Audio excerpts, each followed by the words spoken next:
Ooh, Fredo. Hey, yeah, I'm back into the barricade. What I'm doing, counting up money from this year I made. Last year was a different story, but this year I'm paid. Just do 630 in the club, I let it ricochet. Extreme rules ain't enough, I put him in a cage. Now it ain't nowhere to hide, you about to catch this fade. Hey, if rap was wrestling, I'm in the Hall of Fame. Playing games better acknowledge me like I'm Roman Reigns. Hey, but you can't see me though. Took a break, now the final boss back with the demon flow. The innovator, I just do the stuff that they ain't seen. I'm like the Undertaker, a tombstone to put you where you need to go. A match against me and Dog out for showstopper. I'm in the booth with sweet chair music, I'm the showstopper. Like the Midnight Express, I'm on the road rocket. They screaming no mas, I'm homage, dog, I'm a whole problem. You got the money in the bank, I need the whole profit. Running through my ops like Goldberg, like who gon' stop him? Looking at the clock, it's 3:16, I'ma go spot. And I'ma open up a can of whoop ass like Stone Cold drop. You beating us, the squad like 3D when we teaming up. I got the longest title reign, a real rapper, they know.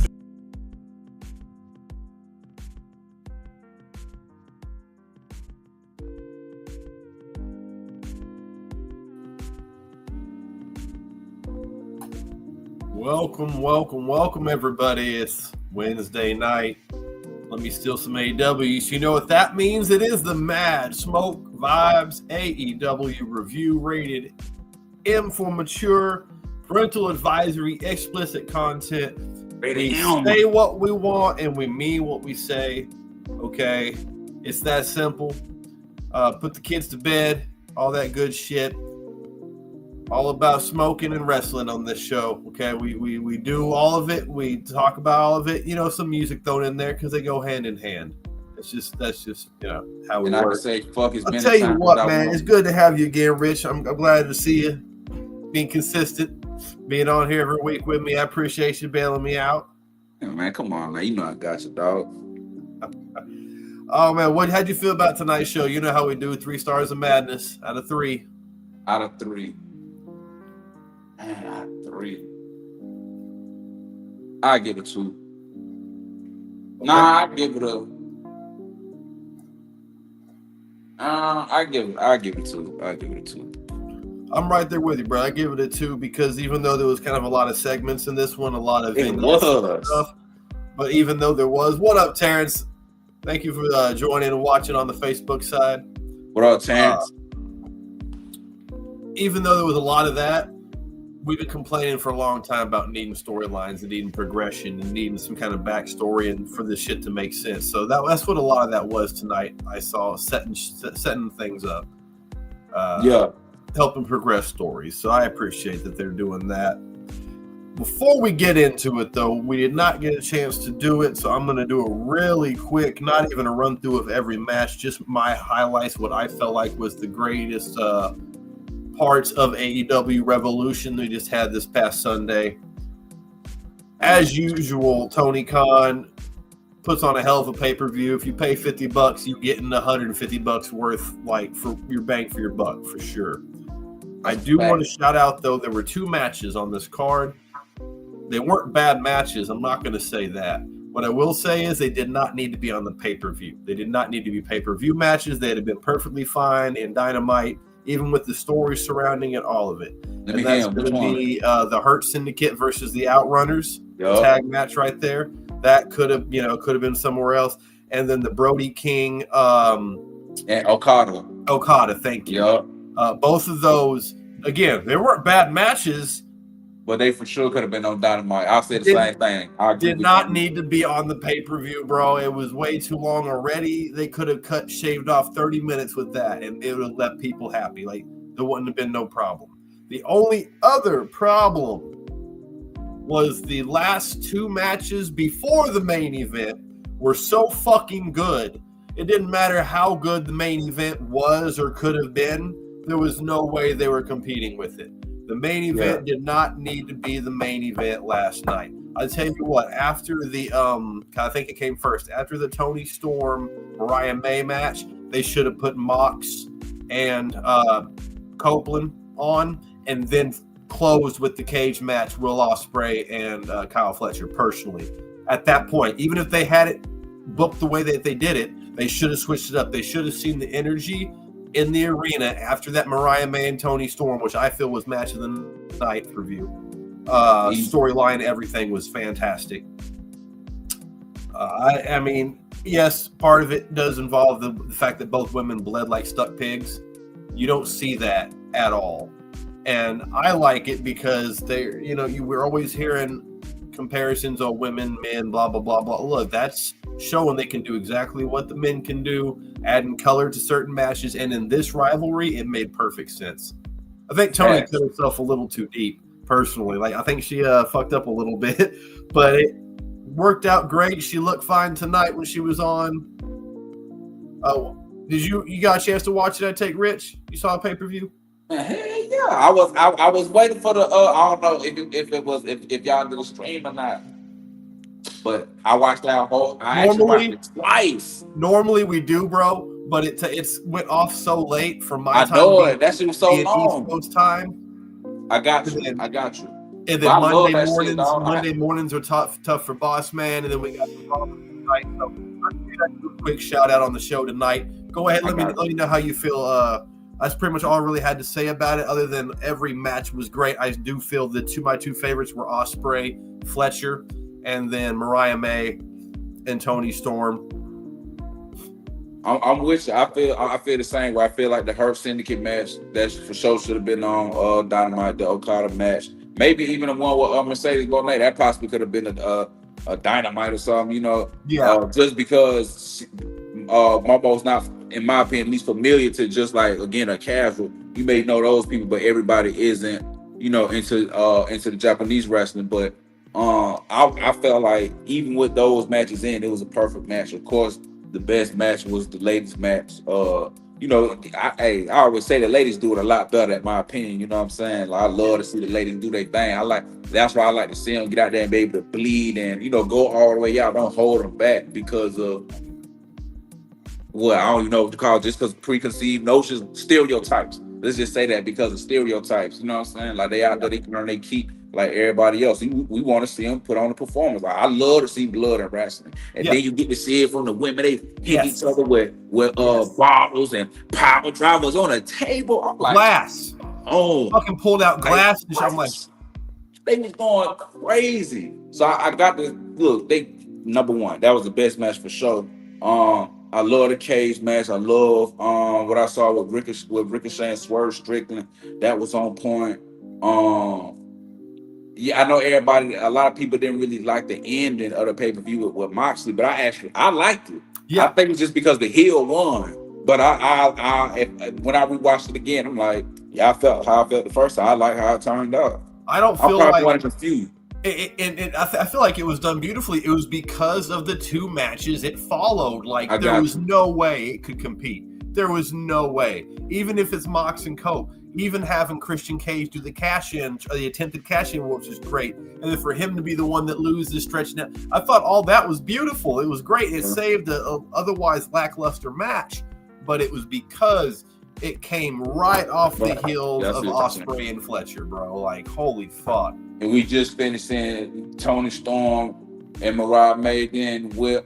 I see what you're saying. It was like everybody's already up, adrenaline pump about that still. Like, but hey, I mean, once again, Toni Storm is why I'll go ahead. It's in my notes, but I'll go ahead and say for tonight's Dynamite, why it was announced that they're going to run it back on next week's Dynamite. They're going to have a street fight for the title. Like, the only reason y'all motherfuckers are doing this, and I disagree with you doing it, you felt like your thunder was stolen by every tough fucking shit. Y'all are both vets. You should be thrilled through the roof that these young motherfuckers, these young cats and up-and-comers that are going to be there for 10 more years compared to your maybe 5, are tearing this motherfucking house down. Not, our thunder was stolen. It took away the imp. No, it didn't. You still told the story. It was still a good match. Like, it was a solid match. No one expected Christian Cage. I forgot about Christian Cage being able to come down and do that contract. That was like, oh, shit. Okay, here we go. It was because of those bangers right before it. That's all it was. I just think the match card, the way it was put out, should have been switched up or maybe rearranged. There's even a third match I would throw in there. Not the Mercedes Momo, but the Kenny Omega. I forgot about that. And Takeshita, yes. for sure Good could have been on match. Dynamite. Again, told a good story. You know, the underdog Kenny Omega was an actual underdog in this one, which isn't normal for Kenny Omega. A Kenny Omega story. He's not normally the underdog. You know, he pulled it off. Cool. Kind of lame because we knew, okay, Kenny Omega is going to win this title. It's Kenny Omega, obviously. Could have been and should have been probably a Dynamite. So that's 3 they could have took off completely and gave us time to either extend some of the other matches, add up maybe a more meaningful match, or just let us leave it into 3-hour pay-per-view and let us get home and, you know, be able to do stuff. Yeah, no, fact, because I was like, even as I was watching, I was like, damn, this shit, it's still going. I'm like, it's good. But I'm like, damn, some of this shit we could have put this on TV now. That would have been a good ass Dynamite special or Battle of the Belts. Yeah, because you know what's crazy, like in the Battle of the Belts, like the champs always win. That would have been a perfect time because all the champs lost. And then boom, they would have had a perfect pay-per-view Revolution, even though it was still perfect, but even better. It was a great pay-per-view, people. We don't want to spend too much more time on it. It's already been about 10 minutes on it. Go back and check out the replay if y'all haven't seen it. Wait till it's a little cheaper on Triller TV or something. They have a great shout out to Triller TV. You can buy a 2 pay-per-view bundle for like $80 instead of spending $50 and $50. You can save about $20-$25. Buy 2 pay-per-views in one. You'll get the current one and the next one. So when it comes around, the next one, oh shit, I don't have that money. That's right. I already got that motherfucker. So there you go. Shout Triller TV. Pretty dope little thing. Much better than Bleacher Report. Fuck Bleacher Report. But tonight's AEW review, we already told you we both give it about 2 stars out of 3. It was a pretty solid Dynamite. We do start off with Kenny Omega opening the show. I will said it before. I'll say it again. I hate his catchphrase. I think it's one of the worst I've ever heard. I can't believe it's as over as it is. The thank you, bid you adieu, mwah, good night, and bang, or whatever. I mean, too goddamn much. Too much. You're saying too much, Kenny. Do you smell what the Rock is cooking? Or if you smell what the Rock is cooking? That's about as long as this shit should be. Oh, hell yeah. Give me a hell yeah. Blah, blah, blah. Countless other, rest in peace. Countless other great catchphrases that ain't 3 or 4 fucking sentences, bro. I feel that, what's crazy though? I like his catchphrase. But hey, this is the crazy part. This is my knock on Kenny Omega. Yeah. The man drip is terrible. He come out there, he did not look like a champion when he come out. He come out in the worst clothes ever. I'm like, come on, dog. This the champ. Look at what he came out in. I could deal with the catchphrase, but the clothes, hell nah. Hell nah. The only time I've ever seen him looking like a champion in a suit or something was the brief when he was the best bout collector. He had like 4 or 5 championships. He would come out in a suit. Wasn't like the greatest suit in the world, which is fine. I'm a cheap suit guy myself. Fuck spending thousands of bucks on a suit. I'll get me $150, $250 suit and still like $1 million motherfucking bucks. I don't need all that shit. So, but I agree. If you're a champion, especially, don't come out in sweatpants. Like, yeah, you got beat up, bro. You did get beat up. We get you. Yeah, you can show us, Come on, Kenny. Your shoes look terrible, dog. And you supposed to be the international champion. And you out there with them terrible ass shoes, man. Come on. Got to do better. And I fought with Kenny Omega, but I can't let him slide with that shit he be pulling. I agree. Honestly, I don't remember much of what he said. It wasn't a very memorable promo. I didn't have any little cliff notes I could make about it, other than he's so appreciative to be back. And he never thought he would be, and he's a champion, and not only a champion, but a singles champion. He's going to defend it, and yada, yada, yada. Oh, that's right. He announced the tournament. We're having there's a tournament that's he will face at the end the winner of this tournament, which started tonight. The 2 winners tonight. There'll be 2 more on Collision, and then those 4 will compete next week on Dynamite in a fatal 4-way. The winner of that will go on to face Kenny Omega at was it the pay-per-view? I think it's at Dynasty. Dynasty, thank you, because Dynasty's before the All-In or whatever in Texas. Yeah. It's the Dynasty tournament, so yeah, at Dynasty. We'll see that. So he'll be chilling while they had that tournament, and then we'll he go probably from there. Needs to heal up, bro, or rest up. That, I mean, again, yes, was a good match. It was not a bad match. I still feel like it could have been on, but him and old boy Takeshita tore that shit down. Takeshita beat the shit out of Kenny Omega. He did. He beat the dog shit out of him. And then he caught him with that Blue Thunder. I said, boy, he like to destroy Kenny. That might have been over for Kenny. All right. Let me ask a question real quick. And if Boss Man wants to pipe in real quick on this question, because I know he's got something to say about it as far as this goes. Who does a better Blue Thunder bomb? Sami Zayn or Konosuke Takeshita? What do you think? Me? Yeah. Oh, Konosuke? You like Konosuke's better than Sammy's? Hell yeah. I fuck with Sami Zayn, but like, yeah, it looked realistic when Konosuke when he does it. It was way more realistic. Yes, he's a bigger guy. Not that Sammy's doesn't look badass. It does, but when Sammy does, it's like okay, it's wrestling. When Konosuke does it, you're like, oh shit, yeah, okay, I can see it. So I feel you there. I understand that completely. All right, we get our first match of the night, which I give 0 out of 3 stars in this match. So, squash match, something we didn't need to have. It was not a great way, especially not a great way to start off. It's the Ops. Horrible name. Great group. For those that don't know, Samoa Joe, Hook, and Shibata. I can't remember his first name. I forget the first name, but yeah, Shibata. Something Shibata. I'm just gonna call him Shibata. I think it's Katsuyori or something like that. So, yeah. I didn't even get the names of the people they were going against. Me neither. I think the ring announcer announced them. I don't even think, bro. They was after I think after Omega cut his promo, he was walking out. They just came out. Them dudes are already in the ring. Yeah. And then that was it. I ain't know who. I'm like, who? Like, who? Squash. And the commentator, I was listening to the commentators. They never said their name. I was going to try to be kind and write down each guy's name because independent wrestler myself, I don't want to disrespect anybody. I don't care if you're getting squashed on AEW for 5 minutes. That's 5 minutes more on national television than I've ever had. Facts. You know what I'm saying? On a national platform. So I'd love to be able to shout these 3 guys out and say, hey man, they got to get in there with 3 of the best, 3 really great. I won't say the best because I don't know about Hook, but I know Shibata and Joe are 2 of the best. Hook's still green, still young, plenty of time to prove he's going to be one of the best, but still. Can't shout you out, bro. Sorry, because we don't know your names. They didn't really do. They get to give them a nameplate real fast, like they did. Here these 3 young men from so and so. They unless they did it off camera, well, no, because it was no off camera moment. Yeah, I don't think they said it. I don't even know. Like if I did miss it, I apologize, guys. If any of y'all get to catch this podcast, go ahead and shout your names out. Let us know. If anybody knows that was watching tonight, shout it out. We apologize, but it was over. It was a squash. I believe it was it Joe?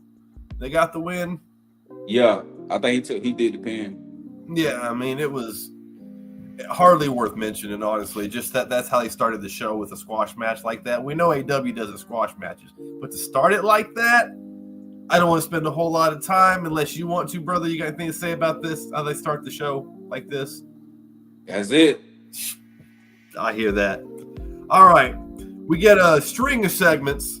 If Bonafide was on the show tonight, she'd be like, "This is when I went to sleep," because she hates long segments. She wants nothing but wrestling. I get it. I understand. But we get Ricochet. Little Ricochet interview where he's saying he got screwed. Yada. Kind of just the same generic, recycled, basic,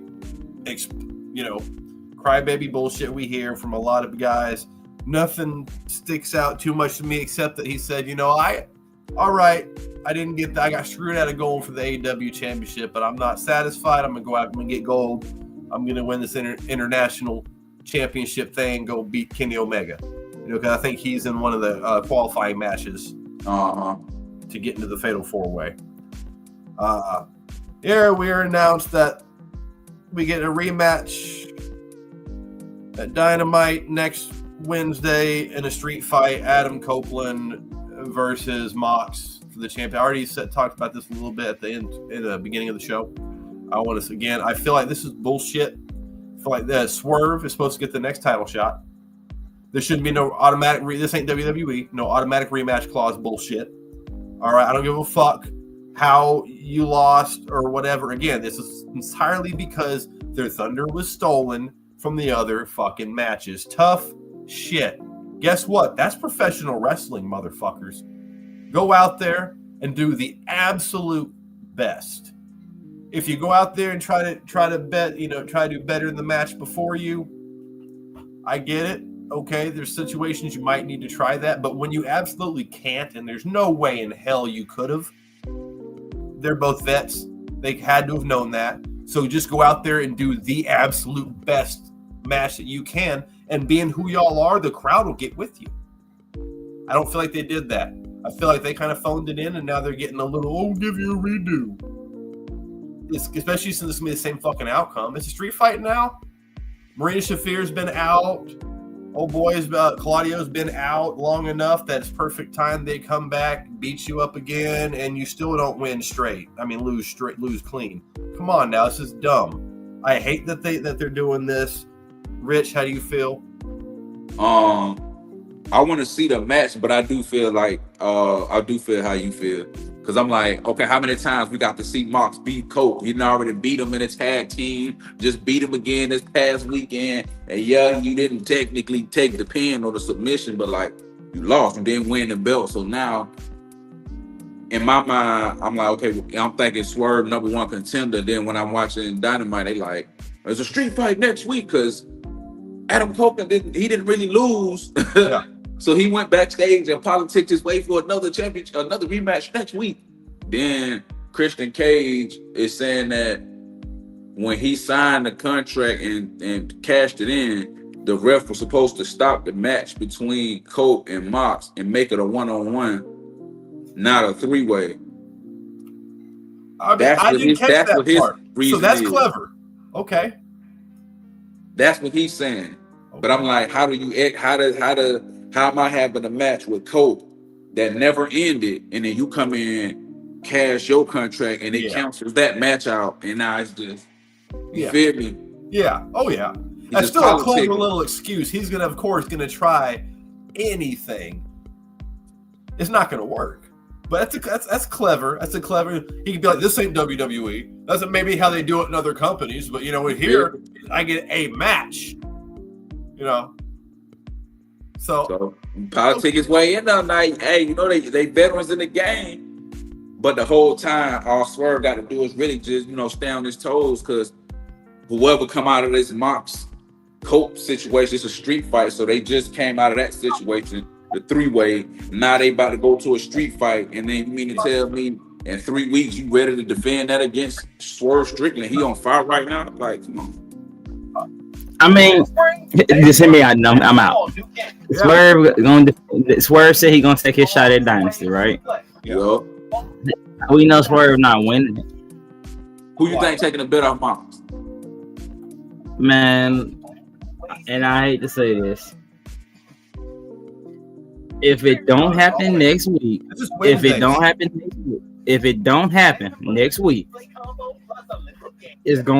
It might be Swerve actually. I don't see Mox not resigning, and we kind of know how this is gonna go. So I can see that happening. But I can definitely see next week, because next week tops off the story. If you want me to be real, Swerve don't top off the story. Okay. We get that Boss Man has talked about the Swerve backstage with Edge, kind of. I still call him Edge. I think Cope's another dumbass name amidst a bunch of dumbass names that we got over there, like Hologram. I know Lucha Libre, Luchadors, the translations from the Spanish to English aren't very flattering. It probably sounds awesome in Spanish. I don't know what hologram is in Spanish. It probably sounds a lot better than hologram. Just a dumb fucking name. I'm sorry. And the outfit looks like somebody went into 2K25, created character, did random, boom, there you go, some generic basic luchador shit. Horrible fucking costume that this guy hologram, this undefeated double-digit undefeated hologram guy has. Anyways, we got a Mox promo backstage where he admits he underestimated Edge, but he never makes the same mistake twice. There's a lot of filler in between, of course. It was a great promo, as usually is. Mox is fucking killer on the mic. He's come a long way over the years. It's going to be sad to see him go. He probably, yes, people, the little rumors and whispers are more than likely true. There will be a Shield reunion, probably at next year's WrestleMania, more than likely. I wouldn't be surprised, if not a little longer. But there will, once the Roman and all this stuff that's going on over there kind of dies down and they move on to the next phase of what they're doing, there will definitely be a Shield reunion because Mox is not going to re-sign with AEW for whatever reasons. I do see him. I guess he done everything in AEW. I mean, it's lucrative, bro. That way he can become a Hall of Famer. They can put him in the Hall of Fame. He can retire over there in the world's biggest promotion when it comes to sports entertainment. And with Vince not being over there at all and to do with anything with it unless it's behind the scenes and no one knows, which I doubt. But with him not really having anything to do with it anymore, with The Rock being pretty much in control of creative over there, what's going on. Yeah. It would make sense, and he would probably be able to still be Mox. He probably wouldn't even have to go be Dean Ambrose this time. I hope that's why I'm like, please go as Mox. Don't go as Ambrose. So we'll see. Interesting times in wrestling are coming up after this Messelmania. I'll actually call it right now because right now it's a fucking mess with ticket sales and everything. But anyway, this is AEW. I don't want to spend a whole lot of time on the train wreck of AEW so that WWE is becoming. I don't want to give them. That's the other side. I got to throw some shade. It's the competition, That's the other side. We on this side over here. Exactly. You got to keep me straight sometimes, brother. I'll get on that. I'll just get on that train and get the. I feel you. I feel you. I'll be having some things to say. I just let it slide though. Cause it's the AEW show. I just let it slide. Yeah. We got the second match of the night now after that stream of segments we just went on about. Hologram and Powerhouse Hobbs. Thanks, Tony Khan, for the random-ass tag shit that you always do against Cage and Dralistico. And please correct me if I'm wrong. Dralistico is Sin Cara? I have no idea. I couldn't even tell you. I believe Sin Cara from I remember Sin Cara, but I don't know who behind that mask. Is Dralistico. Now, this was I'll give this a 1.5 out of 3. This was a better match than I thought. It's very slow start. I was like, oh my God, I don't care. Hologram, dumbass name, horrible outfit, skill. So much good. He got some skill though. That motherfucker, okay, he's impressive, cool. But you gotta do something about your outfit and your name, bro. Like, nah, it ain't gonna work. It ain't gonna work. However, of course, Hologram does pick up the victory. Well, actually, Hobbs gets to pick up the victory over Dralistico with a nice little spine buster counter off the ropes. What'd you think? You got anything you really want to hit on this match? Yeah, I'm kind of with you. Random ass tag team, Hologram. Name need to be changed. That is like a cartoon ass superhero sidekick ass name. Just no. Yeah. It was still a decent match, but my thing is, look, TK, we just saw Powerhouse beat Big Bill. He coming off a hot feud. Keep the steam rolling. Go ahead and put the TNT title on him and stop bullshitting and do something with the belt. You got it on Daniel Garcia and ain't doing nothing. No. Put it on Powerhouse and build something off of that because you got something rolling with Powerhouse. Like we know, it's the person that make the belt, not the other way around. Yep, exactly. Oh, man. So, not a great start at the beginning for Dynamite, I'll be honest. The segments were good, but the matches do pick up. I promise you, stay with us. We get what I felt was a pretty decent Hurt Syndicate backstage segment where obviously they haven't been doing enough with the Hurt Syndicate to make us believe, okay, yeah, they hurt people because they've been winning whenever they occasionally wrestle, but they haven't really been hurting or taking people out. This isn't no Hangman Page taking out Christopher Daniels situation. It's just you win a match and sometimes you're brutal. Okay, we see that all the time though. Nothing memorable. But now I see where they're trying to go. Obviously, they're sticking with it. They are going to try to make it work because the crowd's behind them. The crowd chants, hurt people. They're getting cheers. They have the crowd with them. It's up to them now to make it what they're doing hot and talkable. Where people are like, man, did you see the Hurt Business tonight? Hold on, did you see it? And I feel like tonight was a great start in that direction, starting with this little vignette backstage where, you know, Shelton and Bobby are wanting who's next, and let's go ahead and get our next match. Who we wrestling? And MVP's like, no, you know what? Take this week off. Take tonight off. Y'all go. Bobby's like, oh yeah, you know, Gold's Gym's right down the no gym. Just go, you know, go enjoy yourself. Go to the club. You know, go to a club. Go get you some drinks, some women. You know, have a good time. You've earned it. Yada yada. And Bobby's like, all right, yeah, no, we'll take the week off. And Shelton said, all right, we'll take the week off, but about that new gym thing, that ain't working. That ain't happening. They're saying they're still gonna go to the gym. They ain't gonna wrestle. You know, they've been clanging and banging little vignettes. It's been showing that they've just been in the gym. MVP's looking a little swole. Look like he's getting in some good shape. Maybe we'll see him back in the ring, actually able to do something. He's got horrible knees, though. I know, so it takes a lot to be able to wrestle at that age. Not that he can't. We've seen him doing some stuff. I just like it. Little teasers, a little more. Okay, you see now they're trying to be. We are about business. We are about getting out there and hurting the next tag team. You know, taking out the next. Let's go ahead every week and just defend. How you feel about this? I like the direction they going. Like, I like how they beat people up in the ring. Like when they was facing the outsiders at Revolution, they was beating them down. Yeah. I was like, damn, Hurt Syndicate taking care of business.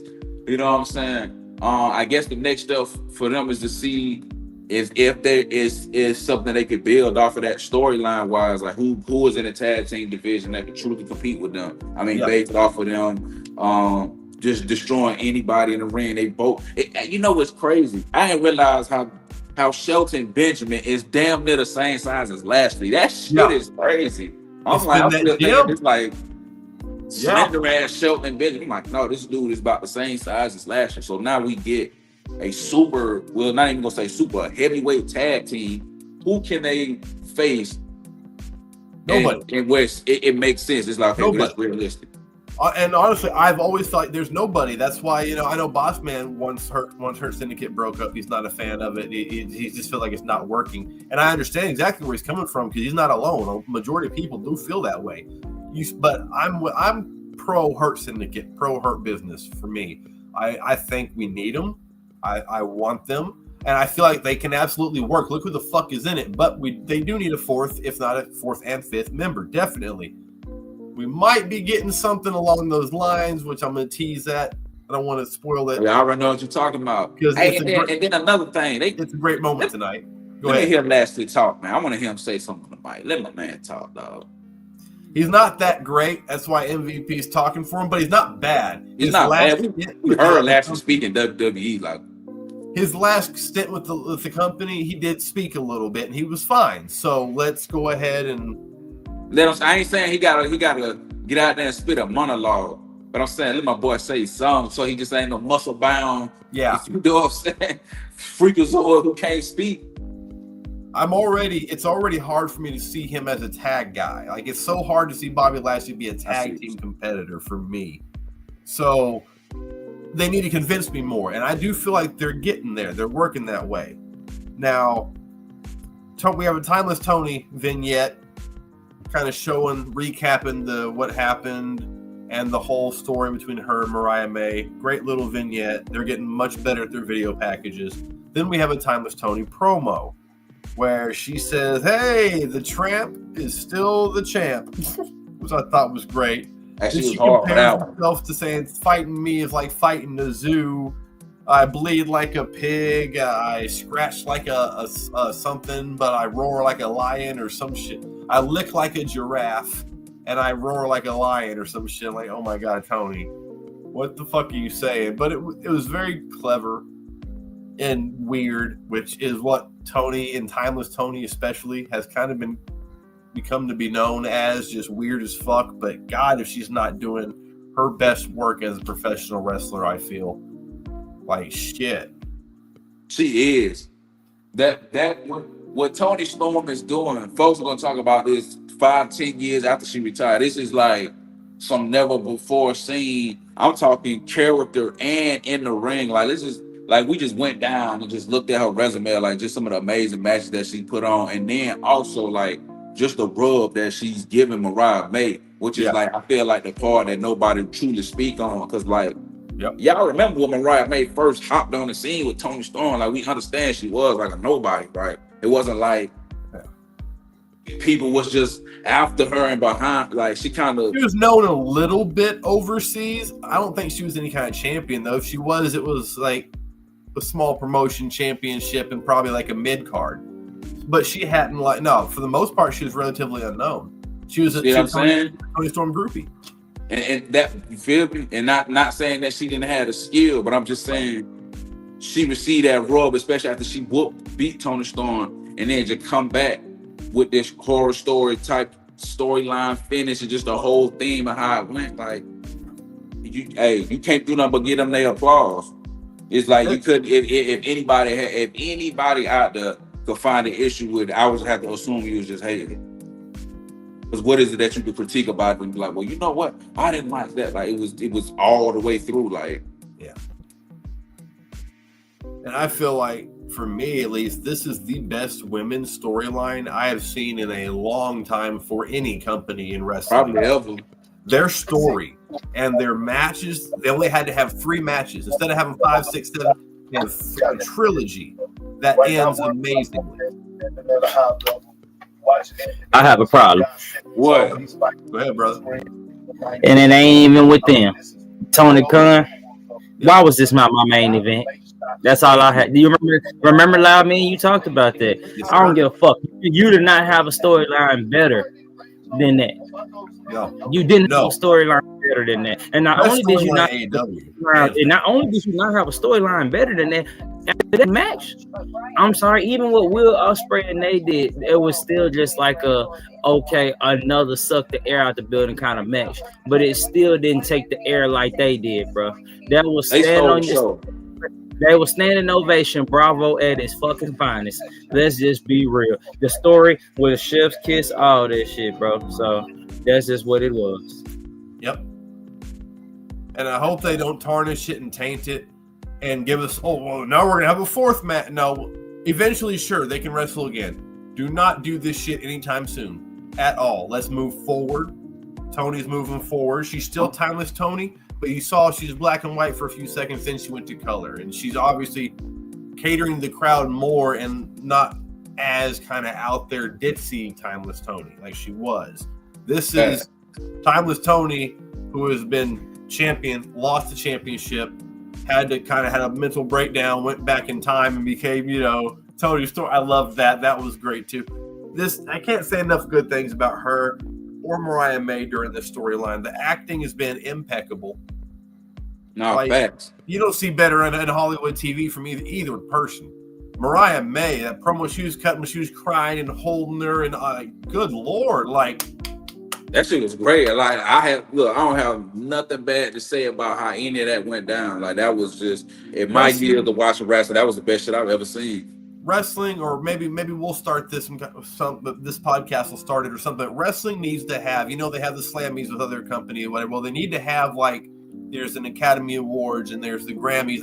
They need to have some kind of body of award ceremony for the body of wrestling. Includes all major companies, independents, that gives out yearly awards for best actor, best performer, like best performer, best this storyline, best multi involved, whatever. Like they need to have that shit. That's for all of wrestling, because there is so many good storylines that we see out there.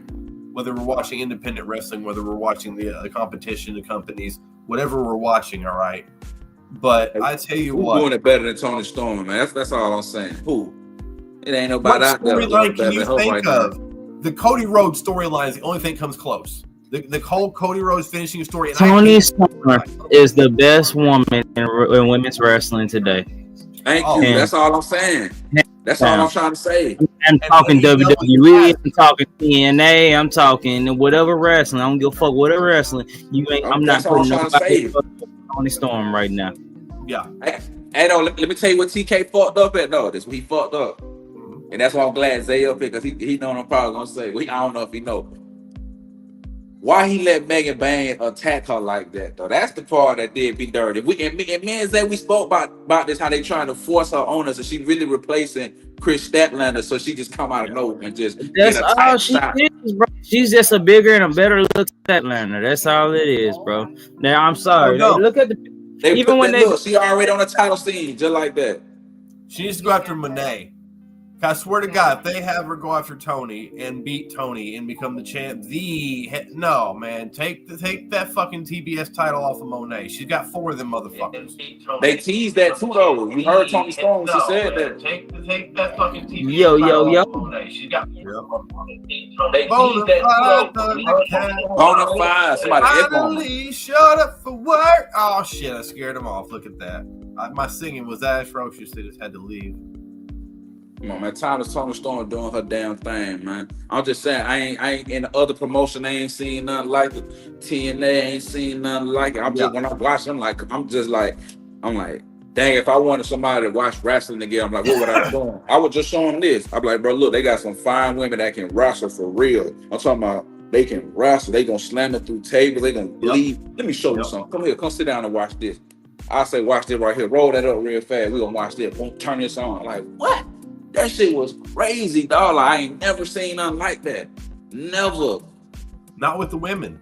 And that's what I'm saying. Like, I love that they allow women to do that in AEW. Because that shit did not look scripted at all. Like, that shit was flowing. Bro, it's not just that. Look, it's still a wow factor and a shock factor for us, for everyone now. Yes. When you see it happen with guys, oh, that's okay, cool. That happens. That's normal. We've been desensitized to that. That's so what it is. If you truly want that shock factor, you want people that don't watch wrestling to walk by and go, whoa, what the fuck is going on? There's that chick. Is there a woman bleeding on TV? Like, yeah. But you know what? Hey, man, hey, you a small one for that one. Because I ain't even think about it like that. We are desensitized because we just seen the men we didn't see them do everything possible, but they literally kept women away from doing certain stuff. So now we can finally see it. Like, we would have never seen women bleed. They kept it like 10 years ago. You know, in the 90s, I loved Attitude Era. I'm an Attitude Era baby with the whole war and all that stuff. But even back then, I've been a wrestling purist. And even though, sure, who's not a teenage boy that wants to see some bra and panties? Hey, that's nice to see. I don't need to see that as a match and for titles. And that's all they would do and let women do back in the day for a long time. Even in the early 2000s, they weren't getting to wrestle. Then we get the women's revolution. Women are hey, look, hello. Except in TNA. They can wrestle in TNA. Correct, true. Thank you. I never got to watch TNA growing up, so I didn't get to see the knockouts, bro. But they was wrestling in TNA now. I'm a huge Abaddon fan. I love Rosemary. Man, so you didn't see like Awesome Kong and Gail Kim? Kong, Gail Kim especially. Love me some Gail Kim. So they used to go shout crazy. out, they truly started the women's revolution before we know the women's revolution, what is known of in NXT with the 4 horsewomen. Bonafide Thundercat, wonderful finally to see you showing up. What up, Bonafide? I know you've been working hard. So I'm just giving you trouble. I know you've been working hard. I'm a little under the weather, but I had to show up because I'm trying to get better because I'm going to be at the Collision show on Saturday. So, yeah, I'm excited. Yeah, listen, She's going to Collision for the first time. Well, real quick before we start back up, I want to give some shout outs to a couple of partners. We got W Energy, as you see behind me. Natural energy with coffee bean extract instead of that artificial, all that bullshit, and all the energy drinks that we all drink are all guilty of getting at one point in time. Get you some, this side, get you some natural shit. Tastes great. Use this hashtag. Promo code, I don't know if you can read that or not, FTW Madman. It is case sensitive, just as you see. At the W, you get 10% off your purchase. Makes it even more affordable, and no reason why you shouldn't go do that immediately. Also, FTW Podcast, which you're watching right now, so you should know, but if you don't know, we're going to go ahead and let you know some more by telling you right now, FTW Podcast is going to be in Vegas. We're putting on our own show, FTW Mania. First time ever. after watch party for night one. There it is. I knew Boss Man would throw it up. Watch party for night one of WrestleMania. Immediately following the watch party at night one, we got FTW Mania showing up. Plethora of matches. For those ignoramuses watchers that don't know what the fuck plethora is, it means a lot of matches, a whole shitload of matches, all kinds of good shit we're going to have for y'all. Tickets on sale. Hollywood, Haley, J, you see her on there, going to be there. We got, I mean, it's going to be great. Y'all need it. Your boy's going to be there. I get to wrestle. It's going to be fantastic. Man, going to be out there, man. And on, there we go. Look at that. Jack Altre's Battle Royal. You boys got his mask on right there in the middle. Ooh, man, it's going to be a lot of fun. Brandon Groom, former NXT superstar there. But yes, everybody, yes. If you're in the Vegas area, if you got family or friends that are going to be, if you're going to Mania, but you can't afford the tickets, don't want the tickets, whatever, swing on by, grab your ticket, food, drinks. It's going to be a hell of a show, hell of a time. I do suggest you leave the kids at the hotel they're behind. If you really want to bring them, keep an eye on them because we ain't no motherfucking babysitters. Yeah, I said it, boss man. I know this is Wednesday. You should already expect it and know. And we in Vegas, so I'm smoking hella weed. Yeah, Vegas, man. And I read an article. We go a little bit off real quick. Actually, not off because it is pertinent to what we're talking about. Where there's a lot of complaints about why in the fuck you're going to throw this type of event for a kid-friendly company and you market a lot of shit to kids where it's in a city where they tell kids keep on walking. You can't come in here. You can't come in here. You keep on walking. Now, Bonafide, you born and raised. Are they wrong? Am I lying? Yeah. No, you're not lying. You're telling the truth. Especially on the strip.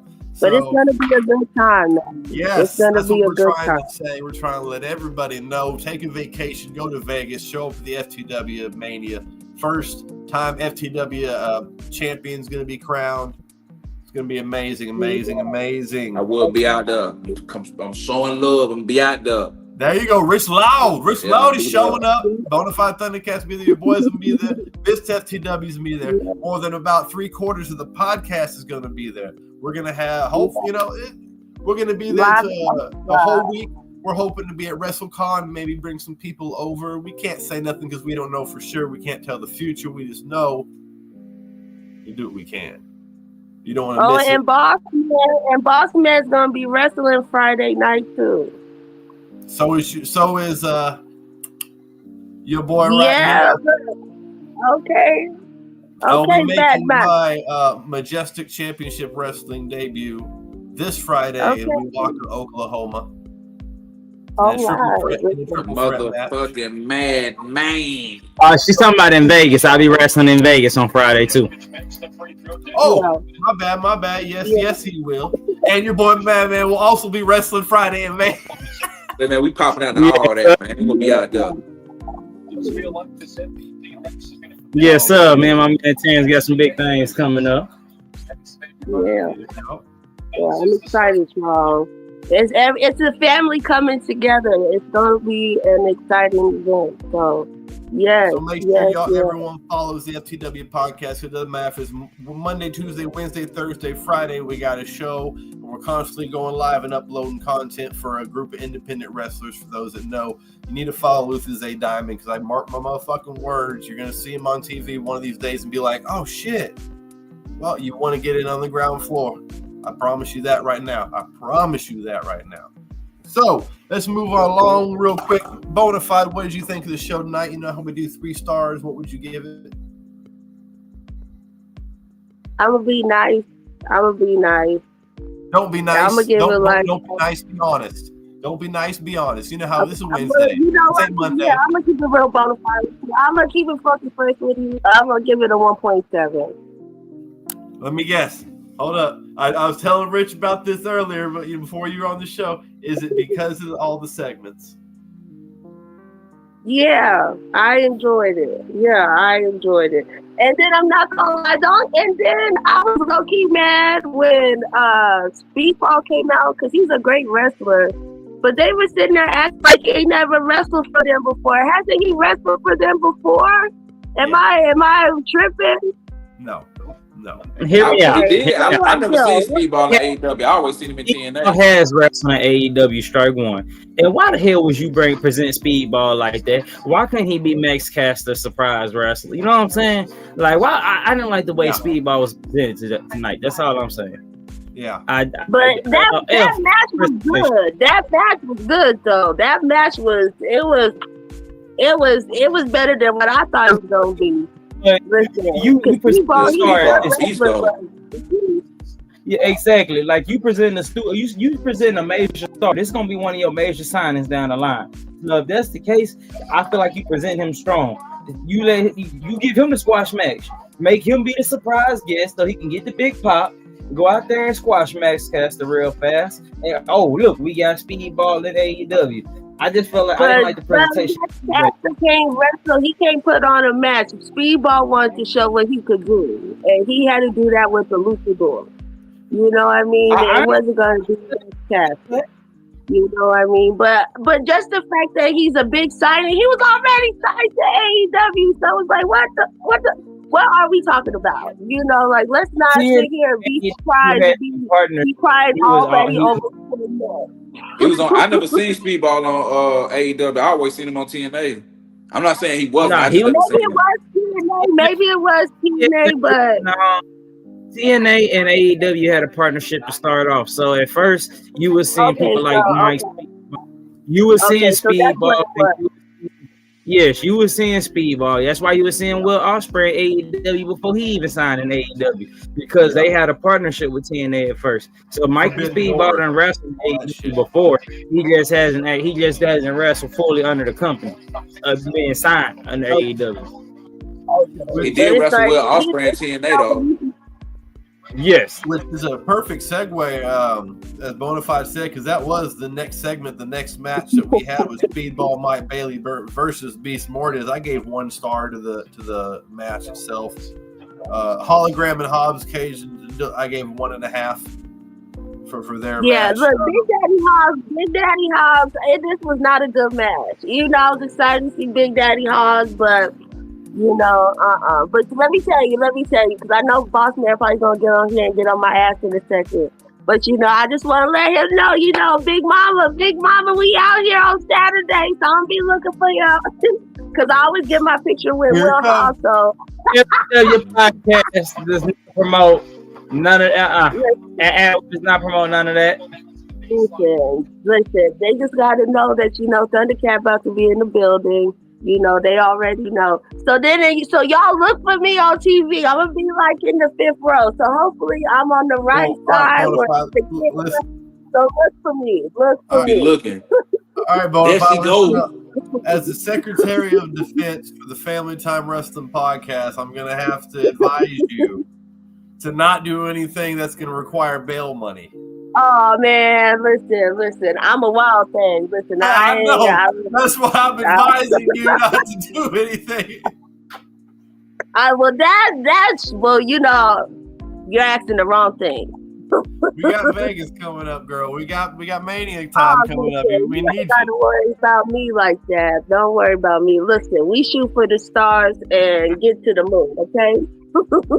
We're out of this book, so don't worry about it. Don't worry about it. We get Christian Cage backstage. Like y'all hinted at, talking about making the excuse and how he wasn't actually, the cash-in should have been blah, blah, blah, one-on-one. It shouldn't have been triple threat type thing. This, what I felt was interesting, is because it was out of nowhere. I did not expect Nick Wayne to be like, no, you're wrong, you failed. And to get in his face and to like rebel like just out of the blue like that. I like it and I don't, because there was no real indicator or build up to that. So it felt kind of weird. The same time, that's the same basic bitch generic script that everyone always follows anyways, is where you got to see them kind of fracture slowly. So why not just all of a sudden, you know what? Fuck you. I'm tired of this shit. Whoa, where'd that come from? Okay. And that's basically what Nick did tonight. It even got a little physical. Christian kind of putting his hands, shoving him, and, you know, getting all up in his face. I missed the very end portion of this where right before Nick, obviously, he started talking shit about Nick Wayne's dad, deceased father, again, how he kind of started off the relationship. It's come full circle. He's doing the same shit. But I didn't hear exactly what Nick said before he walked off. He just kind of walked off and left, and then they all walked away from Christian. So this the end of the patriarchy now? What do y'all think? I hope so, because that shit was terrible anyways. See, I like it was trash. The makeup of it was trash, but I did like the promos. Like I like the promo tonight because you see what I'm saying. Like how you say, even though like you said they build up, but it's like nowadays, especially with these new what you call them Gen Xers. I think that's what they call Gen Zers, whatever. Like they just Gen Z. They just quick to the point like that. And as soon as he stepped out of line, Christian just got up in his face and put him back in place. You feel what I'm saying? So like, I like the dynamic of it, but it just they not like Kip Sabian, like I don't understand him. Like he has no purpose there. Then I can see Nick Wayne, Christian Cage, and the mama, but they don't really act like a relationship. They just act like I'm Christian Cage, you his mama, and we just side by side, and y'all gonna just help me get to the top, and I'm gonna talk bad about his daddy every time he make me mad. Like an abusive stepfather, like, you'll never be nothing. How dare you call out my flaws? Stay in your spot, boy. Stay in your spot. Definitely, Riptard, definitely. They was and they was nose to nose. Like, they was like, nose bent. I'm like, damn, Christian Cage ain't, that's like when you watch the movie and the son talk to dad, he like, fresh off the lip, like, who you talking to? Step to him, like, you think you a man? I'm like, oh, damn. I'm like, Christian Cage coming like that? I'm like, oh shit. Now I don't know if they gonna break up, but like the segment, I fuck with it. See, what I think needs to happen, because the patriarchy just doesn't work. It worked while he had that power of that briefcase type thing to cash in, whatever you fuck you want to call it, the contract. He doesn't have that. It doesn't really work for me. They need to have Nick Wayne beat his ass, him kind of leave, maybe have some vignettes of him having a heart-to-heart, and then come back with Edge, do their last run together as a tag team before they both go off in the sunset. I think that'd be perfect. I kind of feel like that's kind of where they want to go. They both do want to end their career together, kind of how they started it. And I would think they would both want to go out as faces, unless Edge is going to have a heel turn coming up. He might after losing to Mox again on Wednesday. Who knows?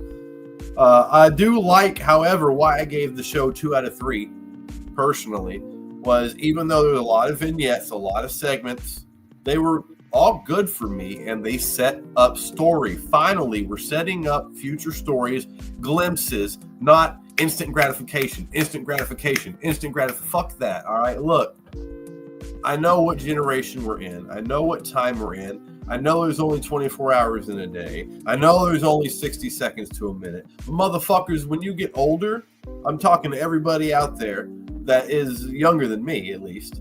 When you get older, time starts to go really fast. Like you don't get it, but it happens. You're like, holy shit, whoa, what the fuck? Why does it feel like everything's so much faster? It's because you get to acknowledge everything that's going around you and how much shit you got to do on a daily basis and how you can't fit it all in the fucking time you got, okay? I probably say when you hit 25, maybe some early for some people, but usually be about when you about 25, you be like, man, time zooming. It gets worse when you hit your 30s. I'll tell you that for sure. It gets so much worse when you hit your 30s. Oh, man. But anyways, again, I don't want to get too much off of this. What we get next. Ah, man. Okay. MJF comes into the ring. So already my attention. Oh, yeah. Immediately. Everyone knows I'm a mark for MJF. I don't give a fuck. I think he's fantastic. Says he isn't done with Hangman, which I wasn't real thrilled to hear. I was like, let's move on. I thought you were going to be, what was next for you? Next step. I expect him to kind of come out depressed and say, okay. He came out, obviously he was still a little rattled, but composed, MJF style. And then we get the Hurt Syndicate music. And we hurt people himself, Mr. MVP, hurting people coming out there. And goes on a diatribe about how he's known Max since Max was 18 years old. He basically first started coming into business and volunteered to drive MVP. Didn't want to be paid, just wanted to be paid basically in knowledge by how, what's up with the business. And if this is a true story, which I feel like it probably is, honestly, that's pretty dope. Like, even more props to MJF for me. Yeah, I love it because that shows dedication to craft, something I would do. That shows passion. That's not someone that thinks they're going to be able to just pay all their bills immediately on the independent circuit of wrestling, or that are so full of themselves that they already think they're so great at 18, 19, 20 young years of age. I don't need that. I'm sorry. This is a guy that was rooted in reality and had passion for the wrestling and wanted to learn about the business. And the great story. Then I was waiting though the whole time. I looked at my homie. I'm like, all right, I'm waiting for the backhanded compliments to start though. I'm waiting for MVP to be MVP. He's showering him with all these great compliments to MJF, telling him, "No man, I like this guy. I ain't got nothing wrong with you." And then it does kind of come. He says, "Except what happened on Sunday. How are you okay with Sunday? Coming out here making excuses really sounds like whining, And he was. MJF was pouting a little bit, making some excuses as usual. Offers MJF the Hurt Syndicate card, and as we've seen everybody else do, which is, I know, one of Boss Man's main problems with the Hurt Syndicate, he rejects it. I don't need it. Gives a short little classic MJF, hit back. I'm MJF. They know me because I don't need anybody, yada, yada, yada. Cool. Got a good pop. I loved they came back to it, though, when MVP says, yeah, you were the longest reigning champion. You were. And you need to think about that. Hands him the card, walks off. MJF kind of looks like he might actually be thinking about it. Okay. I'm going to give my real quick, I gave the synopsis of my opinion that I want to hear both y'all's opinion on this, because I'm very interested to hear someone who's not an MJF mark opinion. For me, I don't like it. I just don't feel the fit. I don't feel the fit. MJF can be vicious, yes, but he's much more cerebral in his approach, especially as a heel, to how he ends up winning matches. He doesn't go in there focused on doing nothing but hurting somebody and overdo. When he overdoes a match, it's because he makes a mistake by getting in his own feelings or something like that and getting quite distracted. Not because he's not ending the match because he wants to do more damage. That doesn't really, you rarely ever see MJF go there. Not that he can't. I don't know. I don't feel the fit. It could work. It'd be putting MJF with them. Maybe MJF gets swole as fuck being in the gym all the time. I mean, I don't know. Just for me, feel-wise, and being an MJF big super fan, Mark guy, I'm not feeling that. That's all I got to say about it. Let's start with Bonafide. Ladies first. I understand where you're coming from. I feel where you're coming from. And I didn't know I needed this segment of MVP and MJF. Like, I never knew my spirit needed that. My soul, I didn't know we needed that. So it was like, especially because they're both so good on the mic, So then even to hear the story, like, I did get to see MJF in a different light, and then for it to be MVP, I'm like, okay. And then, like, I agree with what you said. Like, it's some uncertainties, but I still enjoyed it because I feel like with MJF, there's nobody's on the level of the devil. You know what I mean? So I do feel like MVP coming. I feel like we're gonna get a different side of MJF that we never seen before. Because you can't keep running the same thing. It's starting to get a little dull. Like, people aren't fearful of you. You get in the diamond ring. People are. It's time to elevate the game. So what you gonna do? What you gonna do? So I do feel like. I feel like now we get to see a different side of MJF. So I'm excited to see the character and the creativity that's going to come from that. Cause it's like, okay, cause I feel like now he kind of got like a chip on his shoulder, you know, because it's like out of respect, you know, like I understood like where you was coming from, but out of respect, you know, like fuck you, you know, Maxwell Jacob Freeman, what the fuck are you talking about? You know what I mean? So now I feel like now we get to see a different level, you know, so it's like now, you know, maybe you do gotta insert some pain, you know, because you ain't scaring nobody. You just lost the Hangman. You call him Hanger. You know what I mean? What we talking about? Like, what are you doing? What are we doing? Yeah. You know, so I feel like this, we're getting a new energy and we're gonna get a new feel. So, but I definitely enjoyed it. I didn't know I needed it. I never knew it was coming. So it was you know, it was like taking a sip of a new drink and then you take another sip like, okay, this pretty good. This pretty good. You know, all right. Lord is rich, Lord. How do you feel about this, brother? And real talk, though, I feel like how Bonafide said, man, like, did nobody see this coming? That for sure was out of left field. So it was like, to see that interaction, because it's like, come on. Like, I ain't even know MJF was cool with MVP, so now we seeing it. It's like, okay, bro. Like Bonafide said, that give you a little cool point. If MVP rock with you can't be no lame. If MVP said, oh, man, I remember back in the day, like, he gave you the blessing, so you straight. But like, I wanna see what comes out of that, because at first, like, as MJF talking, I heard the music. I'm like, no, Bobby Lashley ain't coming out. I'm confused. I'm like, MVP, the fuck? MVP walking down. I'm like, oh, okay, so let's just say he does accept the offer. Like, is it on some, you know, because MJF, he will do whatever it takes, even if it means taking a shortcut. He might use the Hurt Syndicate like the APA. They could be hired muscle. Like, hey, I need you to take out my competition right there. Like, you know what I'm saying? They already unbeatable in the tag and then they did have the Pinnacle. You know, the Pinnacle.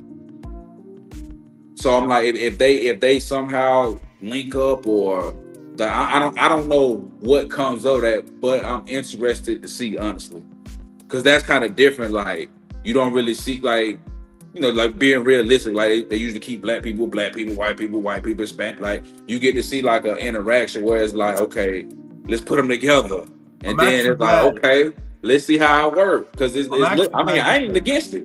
Yeah, I'm glad. I'm sorry to cut you off. That reminded me of something that I did see an interview with Bobby. Well, actually, it was with Shelton Benjamin, I believe it was. MVP, somebody in the Hurt Syndicate, either MVP or Shelton Benjamin. I saw an interview or heard a podcast about it, where that point was brought up.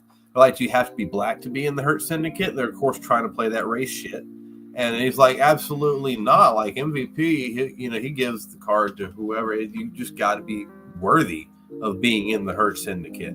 I don't care what race, creed, color you are. You can be so. But see, most people probably, they mind probably just rap music, everybody black. He probably thinking it's all black. They like, MJF. Like, hold on, I thought it was all black. Stereotype. Yep, it's the stereotypes that we live by that need to be thrown in the trash.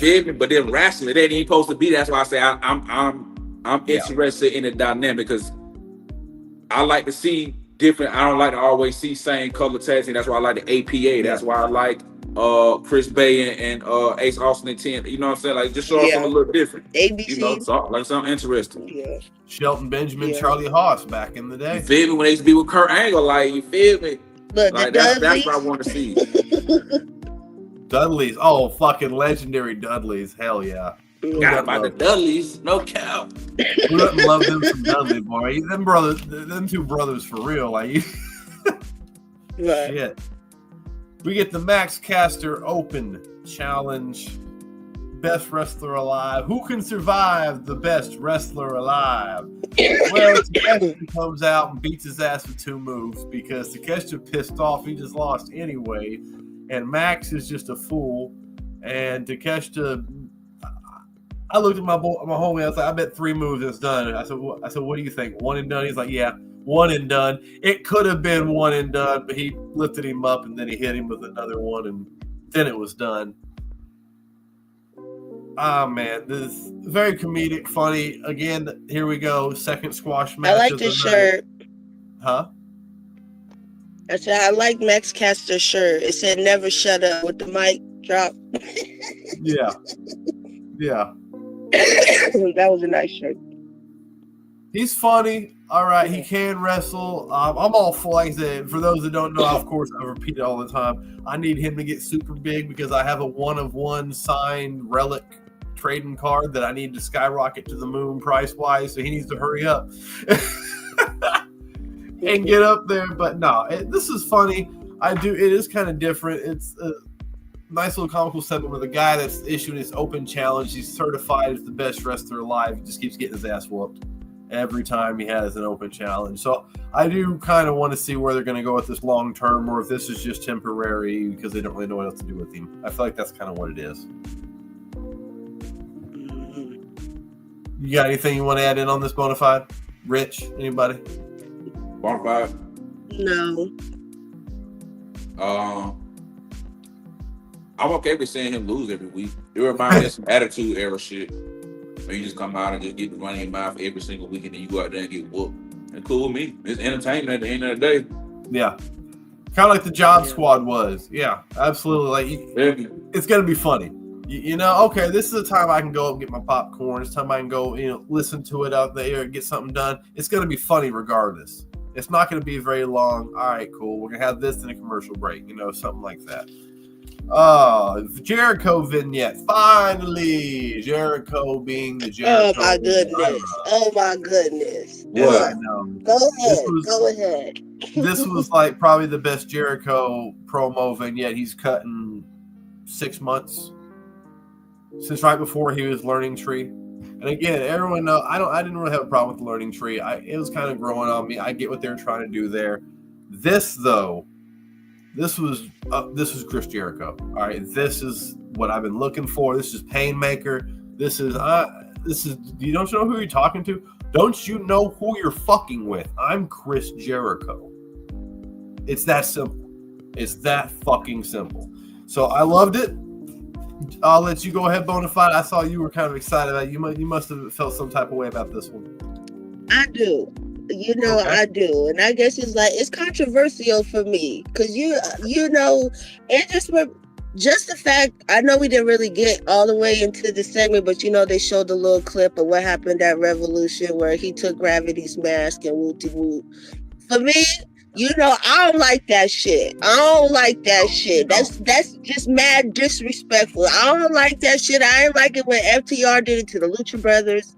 You know what I mean? So I don't like it now. And then for it to be at Revolution, I said, oh, you want to play like that? You want to play like that? You know what I mean? I do like it. Hold on real quick. I'm sorry. I know you ain't out there eating my family, Lord. What? Did you talk to your cookies?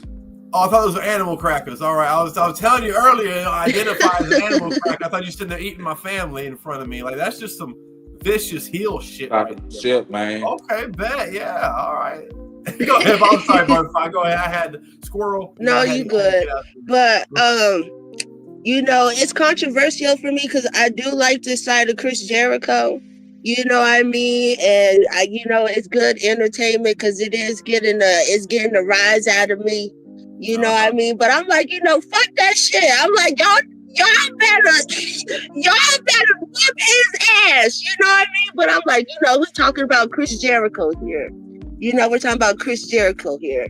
You know what I mean? So when it comes down to the Lucha Libres getting their mask tore off, especially on the AEW screen, I am so tired of it because these mofos do not get their get back. They just let it slide, and it's just too disrespectful for them not to get their get back. So for Chris Jericho to go do it, I'm like, oh, so this what we gonna do? This what we doing for real? All right then. Okay. So I'm just gonna sit back and enjoy the ride. My hands is up. I'm on the roller coaster though. It's controversial for me. It gets my blood boiling. So we shall see. Cookie Monster, Rich Lau. Let's hear from you. I ain't got nothing to say. I watched the promo, but I ain't got nothing to say. Okay. Bet. All right. How do you feel about Chris Jericho? Let me hear that real quick. I don't know. I never really. I fought with Chris Jericho, but he just need to wrap that shit up, bro. We better see you stop wrestling, bro. Just become a manager. You should be the learning tree, like how MVP is for the Hurt Syndicate. He can be like that for somebody. I hear that. Okay, I can respect that definitely. Willow Nightingale versus Penelope Ford. Good to see both women, especially this late in the card. The match, though, I gave one trash. I gave one star, and that's being generous. That chair shot.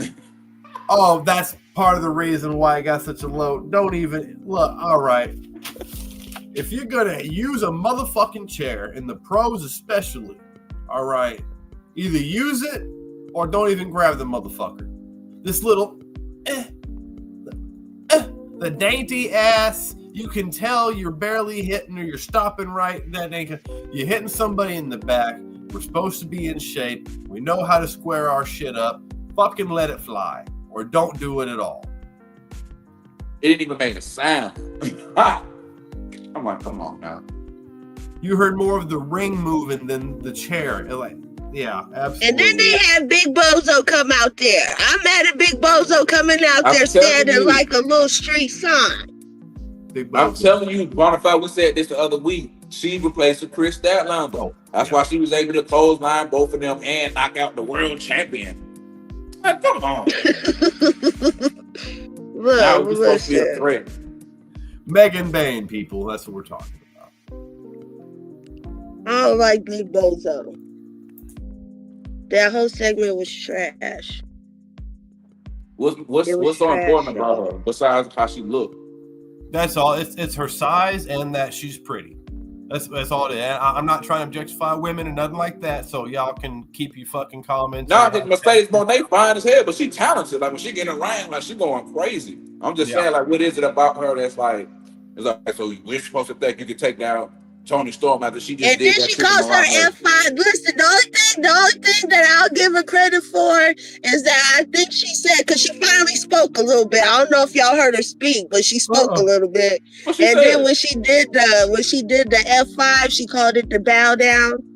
That was cool. I said, okay, I'll give that to you. I'll give that to you, girl. I'll give that to you. But you still a big ass bozo over there, just standing there looking like a stop sign. Yeah. Big ass dummy. She ain't nothing but a big ass dummy. Honestly. But I'm gonna be quiet though. But I'm be talking obviously again. A Chris Statlander kind of knockoff replacement, but I think even more than that, it's a Jade Cargill replacement because they don't have anyone. They were trying to make... Listen, but you can't compete where you can't compare. So we not even gonna do that. We just not even gonna do that. I know. We got the same. You can't do that. You can't do it. It's Tony Khan. It's TK. He's trying listen, if it don't make dollars, it don't make sense. Listen, we talk about pennies and dollars. We ain't even gonna do it. That's what I'm saying. They got her coming out here like a big old bozo, a big old stop sign. Girl, what are you doing? What are you doing? Get the fuck off my screen. Who get this shit up on here? Who approved this? That's terrible. Like, let's be for real. No, I don't care how cute she is. Go be cute over there somewhere else. Go be a mannequin, but you can't be no wrestler. And you can't be no champion. Fuck out of here.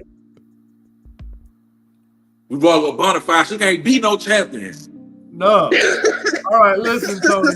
Before we move on. Take our ass to that other side. I'm going to say one more thing, Tony, before we move on from this segment. Bonafide has a fucking stroke or something over here. Listen, I can't stand her. Listen, she reminds me of Nikita Lyons. And it's like, you're just cute for nothing. Get your ass up out of here. Give that belt to somebody that can fucking wrestle. I'm not about to be sitting here watching you walk around just looking pretty. This is not this. Nah. That's not this and that ain't that.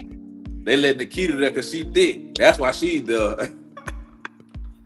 So, listen, give it to somebody that can actually wrestle. Tony Khan, I know you're cooking from an old recipe book. You're thinking you can take an old recipe and do the same thing. But look, when you're using sugar for a cake, and then instead of sugar, you don't have that sugar no more. Oh, you're out of sugar, so you're gonna go and throw some cinnamon or something else different in there. It's not gonna come out the same as it will with the sugar. It's just not gonna happen. But you're trying to do, Jade Cargill. Okay, here we go. No, it's not.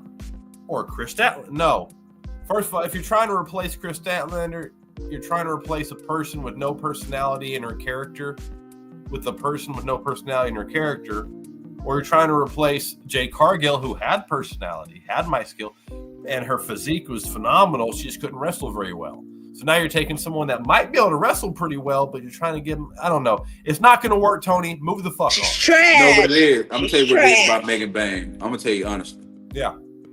Shawty ain't got no aura. I'm just saying. Nope. She ain't got no star power. Jade Cargill could just take one step. You was like, damn. Damn. Yeah. You're not acting like that about no Megan Bang. You just like, who is this woman? Why is she tan? And why is she clotheslining everybody and walking in slow motion? I'm just saying. Yep. We get Monet. We get a little Monet time backstage.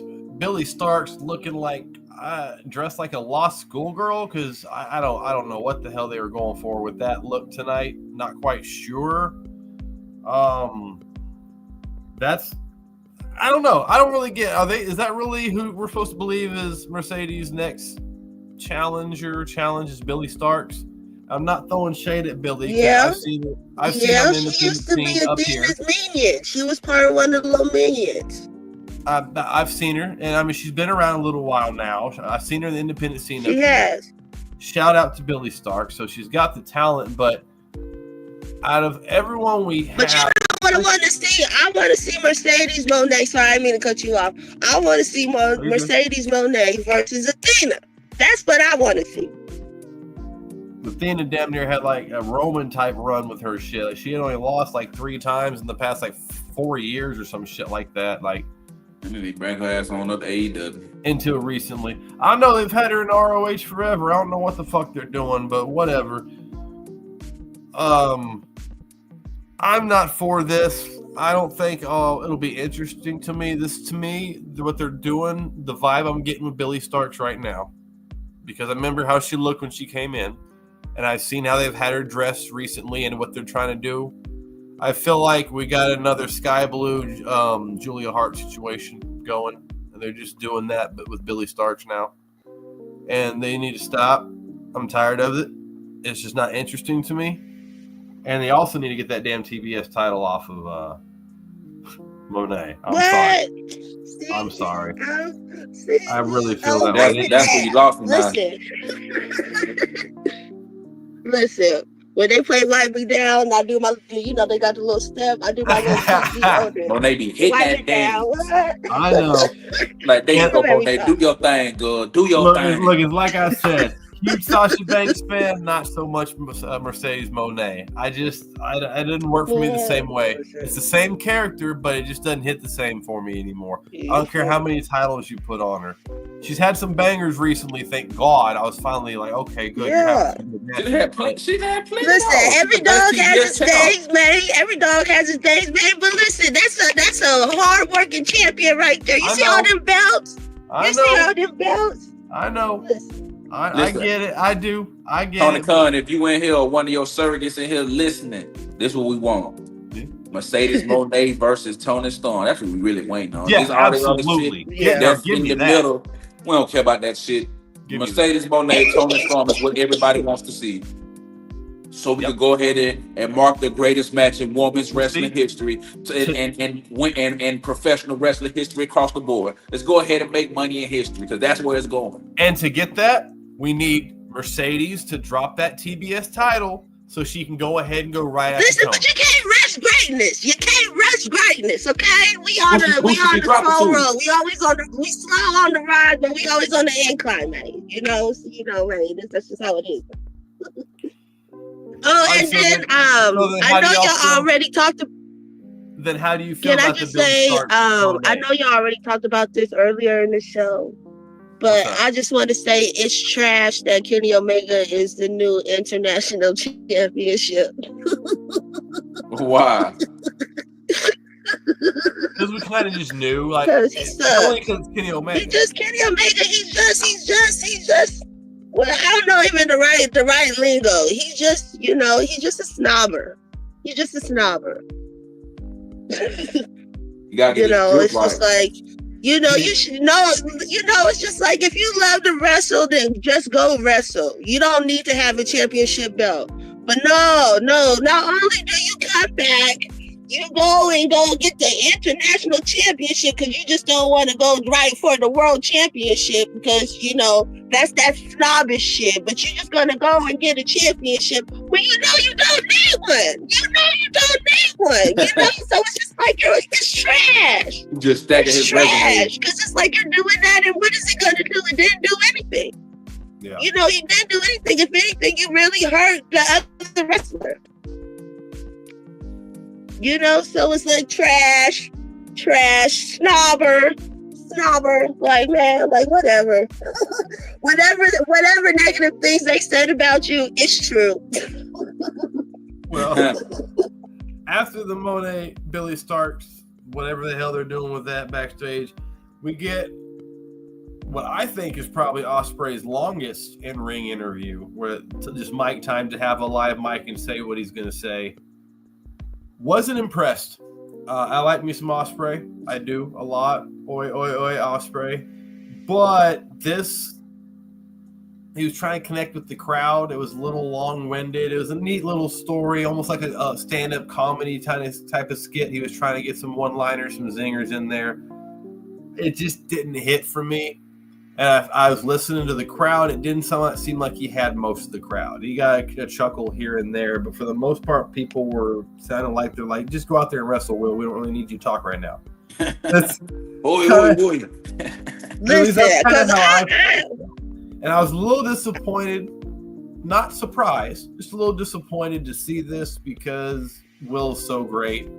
But in order to be one of the greats, and not just great, you got to have everything. You got to have that mic skill.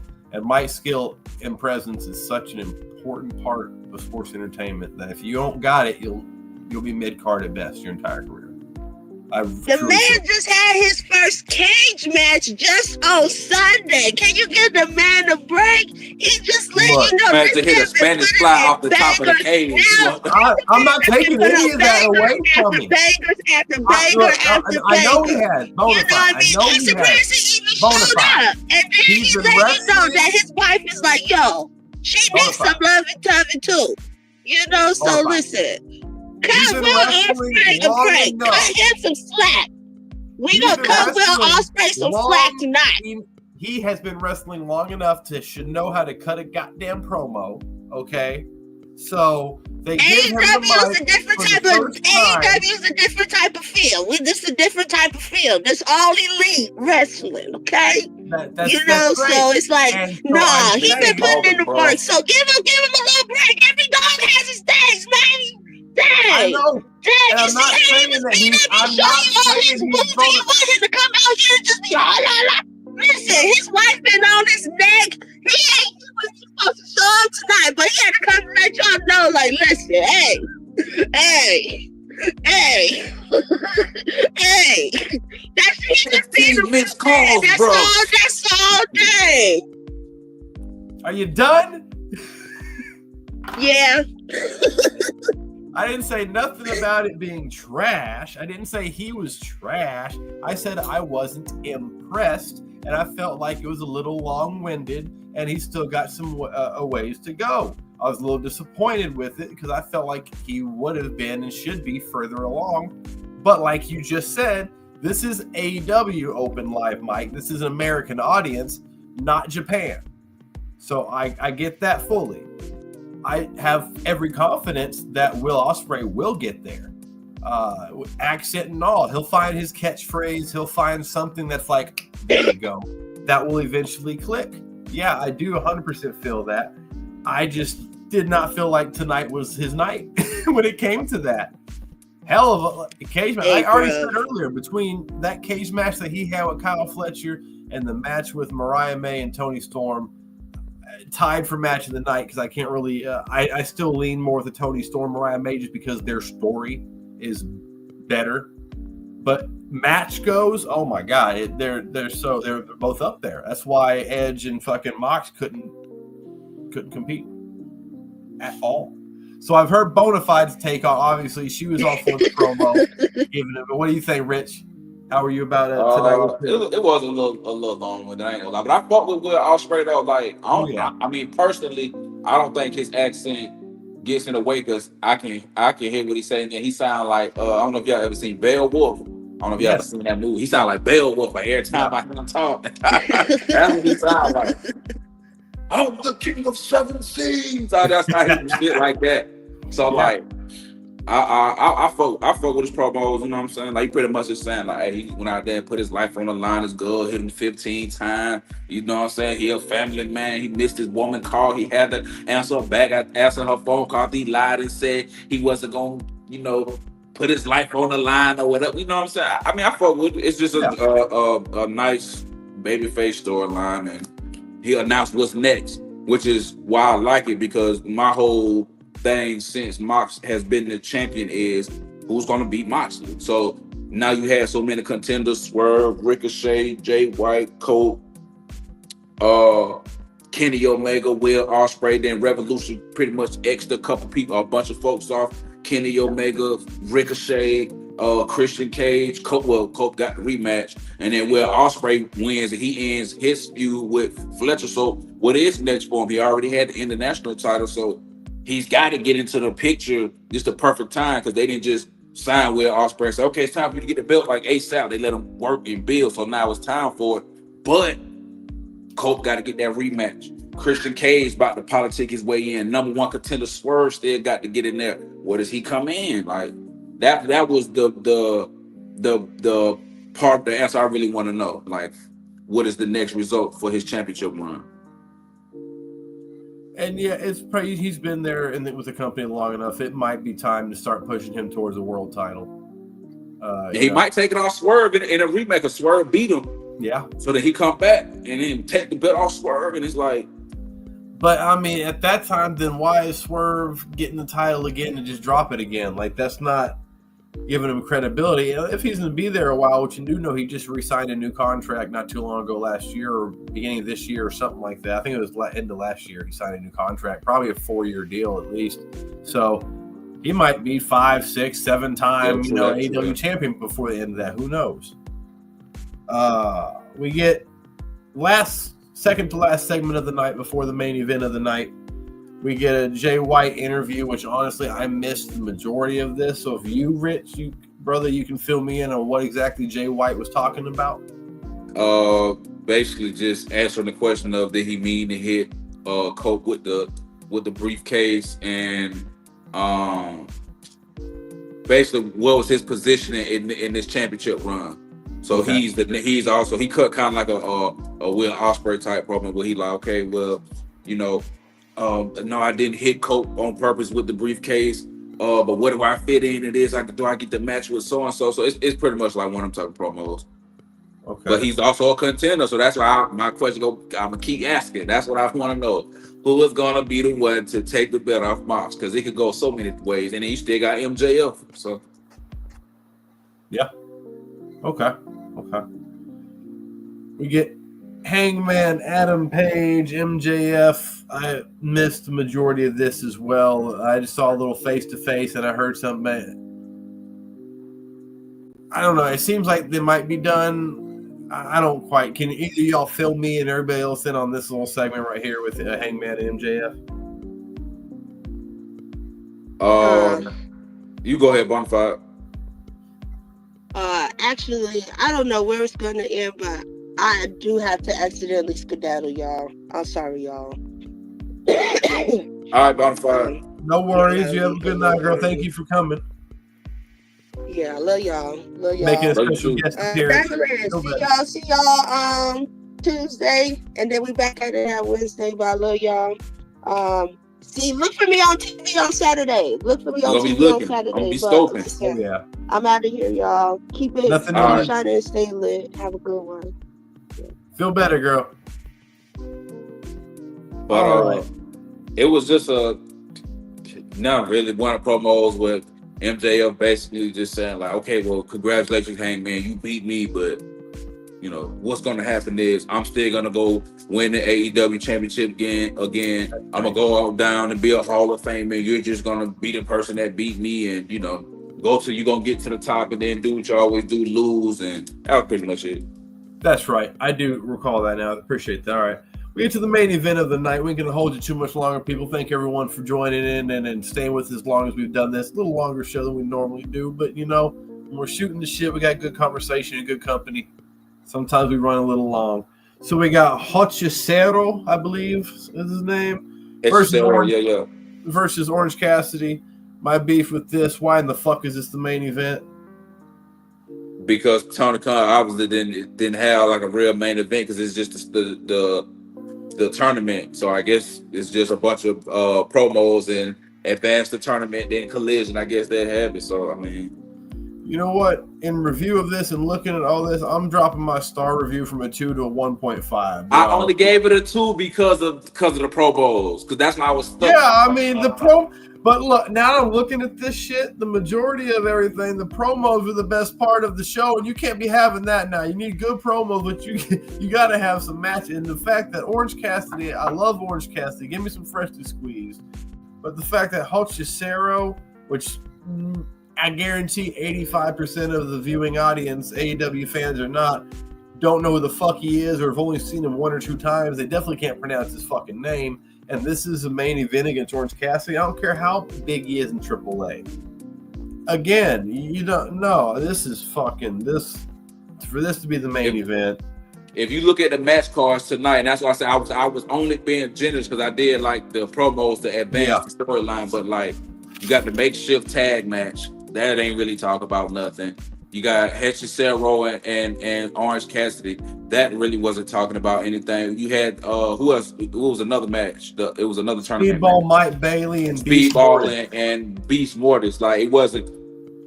We didn't see none of the heavy hitters, but I guess all the heavy hitters just came out crazy, just abusive ass matches. I guess. I mean, it's like if you watch anime. This was just a filler episode. So everybody who went to see this live, y'all saw the live filler episode. Yeah. No, I definitely. I don't know how I didn't. They did a good enough job with their promos and their segments that I didn't even realize till going over this review just now with us, live, that it kind of did suck a lot. The wrestling wasn't that fucking great tonight. Normally AEW is great. So Tony. That was before Willow. Most time the women's matches hitting. That shit was. I mean, you feel me? It was mid at best with the Willow match, and that was the 2 biggest names that we had tonight was Willow and Penelope Ford. Really, that wrestled at least, I mean, Takeshita came out and beat the shit out of Max real quick, but you can't. Yeah, but that's a squash.